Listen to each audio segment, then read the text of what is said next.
ذوق رمضان، ذوق رمضان۔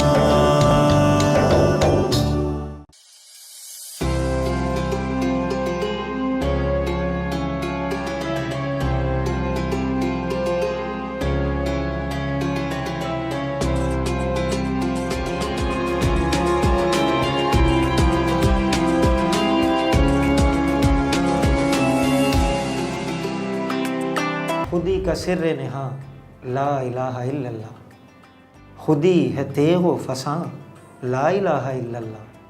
اور یہ دور اپنے براہیم کی تلاش میں ہے، یہ دور اپنے براہیم کی تلاش میں ہے، صنم کدا ہے جہاں لا الہ الا اللہ۔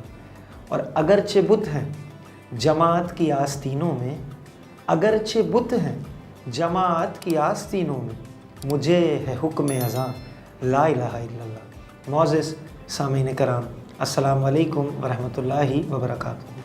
آپ کی خدمت میں آپ کا میزبان اسامہ رضی حاضر خدمت ہے، اور سب سے پہلے ہمارے تمام دیکھنے والے ناظرین کو آج پہلے رمضان المبارک کی پہلی سحری جو جس جگہ مسلمان بستے ہیں، جہاں جہاں سے دنیا سے ہمیں دیکھا جا رہا ہے، جو ہمیں دیکھ رہے ہیں یا جو نہیں بھی دیکھ رہے ہیں، ان تمام کو فریڈم نیوز کی جانب سے، میری جانب سے، میری پوری ٹیم کی جانب سے پہلی سحری بہت بہت مبارک ہو۔ اللہ پاک یہ رمضان آپ کے لیے باعث رحمت، باعث مغفرت بنائیں، اور ہمیں بھی اپنی دعاؤں میں یاد رکھیے۔ میں ملاقات کرواتا چلوں آج کے ہمارے مہمان خصوصی سے۔ ہردل عزیز ہیں، میرے دل کے بہت قریب ہیں، اور ہمارے اساتذہ کرام میں سے ایک ہیں، اور میں خود بھی انہیں بہت شوق سے سنتا ہوں، اور یقیناً جو حضرت سے واقف ہیں اور جو حضرت کے بیانات مختلف جگہوں پر سنتے ہیں، وہ بھی حضرت سے بہت انسیت فرماتے ہیں اور حضرت کو سننے کے طلبگار رہتے ہیں۔ میں مخاطب ہوں اور تعارف کراتا چلوں آپ تمام کا۔ ہمارے ہردل عزیز مہمان خوبصورت شخصیت، خوبصورت بیان فرماتے ہیں، میری مراد جناب علامہ فیصل بیگ عزیزی بندگی دامت برکاتہم العالیہ سے۔ السلام علیکم۔ وعلیکم السلام۔ علامہ صاحب کیسے مزاج ہیں؟ الحمدللہ۔ سب سے پہلے تو علامہ صاحب آپ کا تہہ دل سے شکر گزار ہوں۔ یقیناً آپ کی مصروفیت جو ہے وہ کافی طویل ہوتی ہے، اور رمضان المبارک میں تو جگہ جگہ جو ہے وہ آپ کا وقت جو ہے وہ لوگ کوشش کر رہے ہوتے ہیں کسی طرح میسر آئے، تو میں تہہ دل سے شکر گزار ہوں۔ فریڈم نیوز کی اس ٹرانسمیشن میں آپ نے اپنائیت کا اظہار کیا، ہم سے شفقت فرمائی۔ ہمارے لیے بھی سعادت کی بات ہے کہ آج رمضان المبارک کی پہلی سحری، اور اس میں اس مقدس مہینے کی مبارک ساعتوں میں ہم یہ مبارک ذکر کرنے کے لیے جمع ہیں۔ الحمدللہ الحمدللہ۔ علامہ صاحب آغاز کروں گا، آج چونکہ پہلی سحری، پہلا رمضان المبارک ہے، تو زیادہ تر سوال جو ذہن میں آتا ہے لوگوں کے، یا ایک کامن کوئسچن کہہ لیں، کہ رمضان المبارک کا آغاز ہمیں کس طریقے سے کرنا چاہیے؟ مطلب آغاز میں وہ کون سی ایسی ضروری چیزیں ہیں جن کو ہمیں مد نظر رکھتے ہوئے ان کا خیال کرنا چاہیے، اور آگے اس ترتیب کو کس طریقے سے مینیج کرنا چاہیے؟ یعنی رمضان المبارک ہمیں کیسے شروع کرنا چاہیے اور ختم کیسے کرنا چاہیے؟ بالکل، یہ اہم ترین اور مقصدیت لیے ہوئے آپ کا سوال ہے۔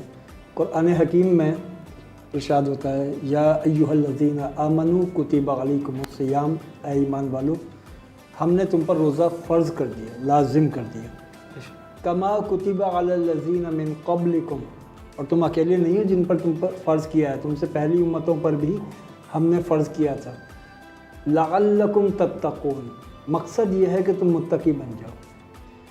تو روزوں کا مقصد انسان میں تقوی پیدا کرنا ہے۔ رمضان المبارک کا آغاز کیسے کیا جائے، اختتام کیسے کیا جائے، اس میں اس چیز کو ذہن میں رکھا جائے کہ ہم ایک ریاضت کے نظام سے گزر رہے ہیں۔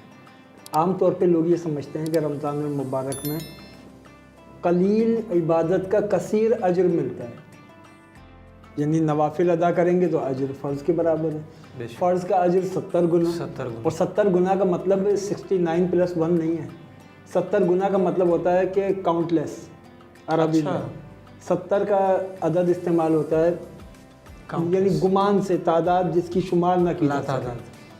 تو لوگ سوچتے ہیں کہ اس میں کم محنت پہ زیادہ اجر مل رہا ہے، تو زیادہ سے زیادہ اس مہینے میں عبادت کر لیں۔ بے شک. میں اس عمل کی نفی نہیں کرتا، لیکن یہ عمل مقصد کے خلاف ہو جائے گا اگر آپ نے صرف اس مہینے کو عبادت کا مہینہ سمجھا اور باقی 11 مہینے مختلف طریقے سے گزارے. اچھا. رمضان المبارک اگلے 11 مہینوں کی پیشگی تیاری ہے. واہ. اور رمضان المبارک ایک نظام سے گزارتا ہے کہ آپ کے اندر تقویٰ کیسے پیدا ہو اور پھر اگلے 11 مہینے اس کا تسلسل باقی رہے زندگی میں. قائم کس طریقے سے رکھا جائے. اب وہ نظام کیا ہے؟ نظام یہ ہے کہ دن میں روزہ رکھو. جب دن میں روزہ رکھو گے تو تمہیں یہ احساس رہے گا کہ اللہ تمہیں دیکھ رہا ہے. یہ احساس تو ہمیں رمضان کے علاوہ بھی ہوتا ہے، ہم جانتے ہیں اللہ ہمیں دیکھ رہا ہے، لیکن روزے کی حالت میں یہ احساس شدید ہو جاتا ہے. اس کی آسان مثال یہ ہے کہ آپ روزے سے ہیں، آپ کو بھوک لگ رہی ہے، آپ کو پیاس لگ رہی ہے، کھانا آپ کے سامنے ہے، پانی آپ کے سامنے ہے، کوئی دیکھنے والا نہیں ہے، لیکن آپ نہیں کھا رہے، نہیں پی رہے. کون سی چیز ہے جو روک کر رکھتی ہے؟ واہ. وہ یہ احساس ہے کہ میرا رب مجھے دیکھ رہا ہے. بے شک. اگر یہ احساس پوری زندگی پر محیط ہو جائے تو ایسی زندگی تقوی والی زندگی ہے جس میں ہر پل یہ احساس رہے، افطار کے بعد بھی احساس رہے، رمضان المبارک کے بعد بھی احساس رہے، زندگی بدل جائے انسان. پوری زندگی ہر لمحہ یہ احساس رہے میرا رب مجھے دیکھ رہا ہے. واہ. تو میں وہ کروں جو رب کو پسند آئے. تو ایک تو یہ احساس، پھر اس احساس کو بیدار کرنے کے لیے ایک ڈسپلن وہ اللہ تعالیٰ نے رمضان المبارک کے ذریعے بندوں میں پیدا کیا. رات کا وقت ہے، نیم شب ہے، نیند آ رہی ہے، کھانے کی قطعاً ضرورت نہیں ہے، لیکن رب کہہ رہا ہے کہ اٹھو اور کھاؤ. تو کھانے کا دل نہیں تھا تب بھی اٹھ کے بیٹھے اور کھایا. بالکل. اور احادیث میں تو سحری کی بڑی تاکید بھائی سے برکت قرار کہ ایک کھجور ہی کھاؤ لیکن سحری کرو، اس میں برکت ہے. اسی طریقے سے پھر افطار کے وقت انتظار ہو رہا ہے کہ اب وقت ہوگا تو کھائیں. یعنی روزہ ایک نظم و ضبط سکھا رہا ہے، زندگی میں ڈسپلن قائم کر رہا ہے. جب تمہارا رب کہے کھاؤ تو کھاؤ، جب تمہارا رب کہے نہ کھاؤ تو نہ کھاؤ. اس کا مطلب یہ ہے کہ ہمیں اپنی زندگی میں اس بات کی عادت ڈالنی ہے جو ہمارا رب کہے کہ کرو تو ہر صورت کرو، اور جب ہمارا رب کہے کہ نہ کرو تو ہم وہ نہیں کریں گے. یہ روزہ ہمیں سکھا رہا ہے. اچھا علامہ صاحب، رمضان المبارک میں آپ نے ارشاد فرمایا کہ رمضان المبارک بیسیکلی ہمیں تقویٰ سکھاتا ہے. بالکل. یا ہمارے اندر تقویٰ پیدا کرتا ہے. یہ تقویٰ ہے کہ یہ رمضان المبارک میں کوئی ایکسٹرا کوئی اس میں وہ ہو جاتی ہے، ایڈیشنز ہو جاتی ہیں؟ 11 مہینے تقویٰ الگ ہوتا ہے، مطلب تقوی سے مراد کیا ہے؟ یہ پورے 12 مہینے کے لیے پورے اگلے 11 مہینوں کی تیاری ہے. جی. یہ سمجھ لیں کہ ایک تربیتی کیمپ لگا ہوا ہے اور ساری امت مسلمہ اس تربیتی کیمپ کے اندر 1 مہینے رہے گی. واہ. اگلے 11 مہینوں کے لیے اپنے آپ کو تیار کرے گی. تقویٰ کیا ہے؟ آسان تعریف تقوی کی یہ ہے کہ ہر اس کام کو اختیار کرنا جو اللہ اور اس کا رسول حکم دے، اور ہر اس کام سے بچ جانا جس سے اللہ اور اس کے رسول نے منع کیا. بے شک. یہ تقویٰ ہے. اور تقویٰ در حقیقت کوئی ایسی عبادت نہیں ہے جس کو عبادت کر کے بندہ کہے کہ میں نے یہ تقویٰ حاصل کر لیا. تقویٰ ایک سوچ کا نام ہے، تقویٰ ایک فکر کا نام ہے.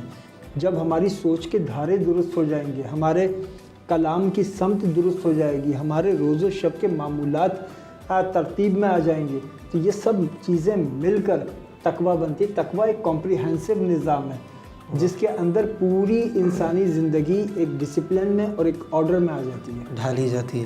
علامہ صاحب، بہت مختصر اور بہت میرے خیال جامع انداز میں آپ نے ان 2 سوالوں میں پورے رمضان المبارک کے مہینے کا مطلب سمجھا دیا، اور یقیناً آپ نے اپنی گفتگو کا حق ادا کیا. اور اتنے مختصر وقت میں یقیناً علامہ صاحب جو ہمارے گمان میں سوال ہیں یا جو ناظرین پوچھنا چاہ رہے ہیں وہ نہیں پورے ہو سکتے، لیکن ہم آپ کو انشاءاللہ آگے پھر زحمت دیں گے. اور ناظرین بھی آپ کو سننا چاہتے ہیں، کچھ سوالات ہیں جو ناظرین کرنا چاہتے ہیں، لیکن ناظرین کرام دامن وقت کا ہمیں خیال رکھنا پڑے گا، اور نہ چاہتے ہوئے بھی آپ سے الوداع لوں گا اس یقین، اس خیال کے ساتھ کہ اپنا بہت خیال رکھیے گا. آج پہلی سحری اور پہلے رمضان المبارک میں جب آپ افطار کریں اور افطار سے قبل آپ دعا کریں تو ہمیں بھی، علامہ صاحب کو بھی، ہماری پوری ٹیم کو اپنی ان خاص دعاؤں میں شامل فرمائیں۔ اجازت چاہوں گا اور انشاءاللہ اگلی سحری میں آپ کا میزبان اسامہ رضی پھر ایک نئے مہمان کے ساتھ حاضر خدمت ہوگا۔ تو ملتے ہیں انشاءاللہ آپ سے اگلی سحری میں۔ اپنا بہت خیال رکھیے گا۔ السلام علیکم ورحمۃ اللہ وبرکاتہ۔ ذوق رمضان، ذوق رمضان۔